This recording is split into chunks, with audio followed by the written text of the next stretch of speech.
Shalom, selamat pagi jemaat dikasih Tuhan. Kita kembali lagi berjumpa dalam Renungan Pagi. Mari pagi hari ini saya kembali mengajak kita semua untuk merenungkan firman Tuhan. Supaya dengan firman Tuhan hidup kita akan terus dibangun. Dan kita pun akan semakin bertumbuh, diteguhkan dan dikuatkan dalam iman dan pengharapan. Firman Tuhan sumber kekuatan bagi hidup kita.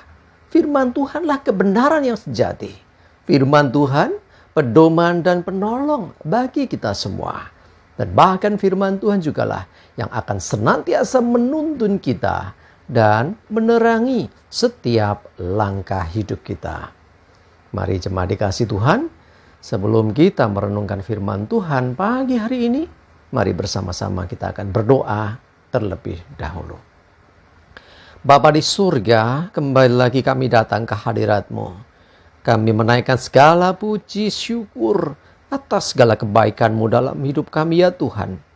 Atas begitu besar kasih setia-Mu, begitu besar rahmat dan anugerah-Mu. Segala berkat dan kemurahan-Mu, perlindungan-Mu, penyertaan-Mu, pertolongan-Mu, dan juga bahkan pemeliharaan-Mu atas seluruh hidup kami. Terima kasih ya Tuhan. Pagi hari ini kami akan kembali merenungkan firman-Mu. Mari Tuhan singkapkan dan nyatakan kebenaran firman-Mu. Roh Kudus urapi kami ya Tuhan, sehingga kami bisa menangkap apa yang menjadi pesan-Mu bagi kami. Dan kami mengerti akan kehendak-Mu, serta melakukan kebenaran firman-Mu di dalam hidup kami. Terima kasih ya Tuhan. Di dalam nama Tuhan Yesus kami bersyukur dan berdoa. Amin. Mari jemaat dikasih Tuhan, sama-sama kita akan buka Alkitab kita. Renungan pagi hari ini sampaikan dari Wahyu 2 ayat 2 sampai 5. Saya bacakan. Aku tahu segala pekerjaanmu, baik jerih payahmu maupun ketekunanmu. Aku tahu bahwa engkau tidak dapat sabar terhadap orang-orang jahat. Bahwa engkau telah mencobai mereka yang menyebut dirinya rasul. Tetapi yang sebenarnya tidak demikian. Bahwa engkau telah mendapati mereka pendusta.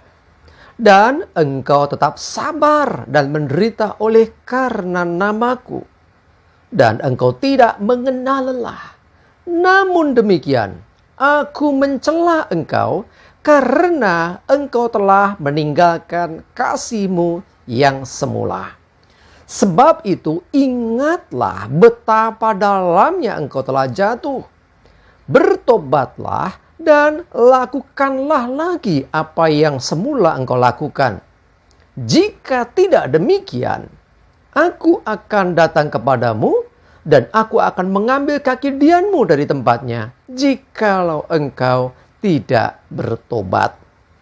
Jemaat dikasih Tuhan, kita sering mendengar akan ayat ini tentang kasih yang semula atau kasih mula-mula. Ini menjadi catatan penting bagi hidup kita sebagai orang percaya. Karena apa? Dikatakan Tuhan itu tahu apa yang kita lakukan. Segala jerih lelah kita dan ketekunan kita dalam iman. Di dalam kita mungkin melayani Tuhan, bahkan ya, di dalam kita mengikuti hidup sebagai orang percaya, ya, tahu mana yang baik dan mana yang tidak, mana yang benar dan tidak. Bahkan dikatakan ini terhadap orang-orang jahat, orang yang mengaku rasul, diuji ternyata enggak, ternyata pendusta, sampai tahu yang demikian. Bahkan tetap sabar menderita karena nama Tuhan. Tidak mengenal lelah. Ini kan orang Kristen yang luar biasa. Ya, bukannya Kristen-Kristenan loh ya. Bukan yang penting aku percaya. Enggak. Dia orang yang luar biasa. Mungkin dia pelayanan juga luar biasa. Tetapi perhatikan di sini. Seluar biasa apapun pelayanan kita, kalau kita sudah meninggalkan kasih yang semula, maka Tuhan mencelanya. Hati-hati ya. Bukan berarti, wah kalau gitu nggak usah pelayanan. Bukan itu. Ya, bukan itu. Justru sebaliknya, di dalam melayani Tuhan, hendaklah dengan kasih. Ya, sekali lagi, dengan kasih kepada Tuhan. Ya, dalam pelayanan kita itu dasarnya karena kita mengasihi Tuhan. Semakin mengasihi Tuhan, semakin bersemangat di dalam kita melayani. Jadi bukan sekedar pelayanan-pelayanan, termasuk kita sebagai orang Kristen, yang penting aku rajin ibadah, bukan hanya itu. Tapi bagaimana dengan hatimu? Adakah kasih kepada Tuhan seperti kasihmu yang semula? Ini tidak mudah, ya. Tetapi kita harus menjaga api cinta di hati kita. Sebab Alkitab katakan, sebab itu ingatlah betapa dalamnya engkau telah jatuh. Tanpa kasih mula-mula, sehebat apapun kita sebagai orang percaya, sebagai orang Kristen, dikatakan dalam sekali jatuhnya. Dasar utamanya adalah cinta Tuhan, kasih mula-mula kepada Tuhan. Ya, kalau kita sampai mengalami kehilangan kasih mula-mula, dikatakan dalam sekali engkau jatuh. Dan firman Tuhan katakan, bertobat. Itu jalan satu-satunya. Bertobatlah dan lakukanlah lagi apa yang semula engkau lakukan. Kembali lagi seperti dulu waktu engkau bertobat mula-mula. Bagaimana engkau mengenal Tuhan mula-mula. Bagaimana engkau dulu sungguh-sungguh dan cinta Tuhan, melakukan segala sesuatu dengan bersemangat, melakukan segala sesuatu dengan memandang Tuhan karena cintamu yang luar biasa kepada Tuhan. Jadi ini menjadi catatan penting bagi kita semua. Baik kita yang melayani Tuhan ataupun kita semua sebagai orang percaya. Ini bukan hanya bicara tentang hamba Tuhan, tapi untuk semua orang percaya. Jangan sampai kita kehilangan kasih yang semula atau kasih mula-mula. Pastikan bahwa kita tetap melakukan segala sesuatu, termasuk menjadi pelaku firman dengan dasar cinta kita kepada Tuhan.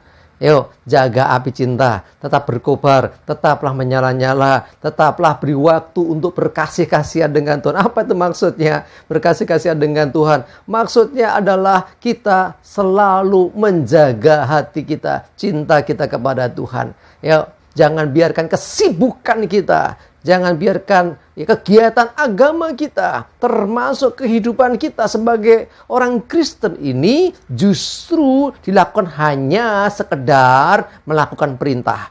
Tetapi pastikan semua dasarnya karena cinta dan kasih yang mula-mula itu kembali ada. Terus jaga, berkobar di dalam hati kita. Amin, mari berdoa. Tuhan, terima kasih, kami bersyukur untuk firman-Mu yang menegur kami Tuhan. Supaya kami ingat dan kembali kepada kasih yang semula. Bangkitkan kembali di hati kami ya Tuhan. Untuk kami melakukan segala sesuatu dalam hidup kami, termasuk pelayanan kami. Karena cinta mula-mula kami yang terus ada dalam hati kami. Sehingga apa yang kami kerjakan berkenan dan Engkau dipermuliakan. Ampuni kami kalau kami terjebak dengan rutinitas, dengan perintah-perintah, dengan segala aturan-aturan yang dibuat manusia untuk menyenangkan manusia. Ampuni kami Tuhan. Tapi hari ini Tuhan, kami mau Tuhan, kasih yang mula-mula dipulihkan lagi atas setiap hidup kami. Terima kasih, kami bersyukur. Menyerahkan hidup kami semua dalam tuntunan penyertaan-Mu ya Tuhan. Jauhkan celaka dan mara bahaya. Damai sejahtera dan berkat-Mu ya Tuhan menyertai kami semua. Terima kasih. Dalam nama Tuhan Yesus kami bersyukur dan berdoa. Amin. Mari jemaat dikasih Tuhan, semangat terus, maju terus dalam iman dan pengharapan. Selamat beraktivitas. Tuhan Yesus memberkati kita semua. Amin.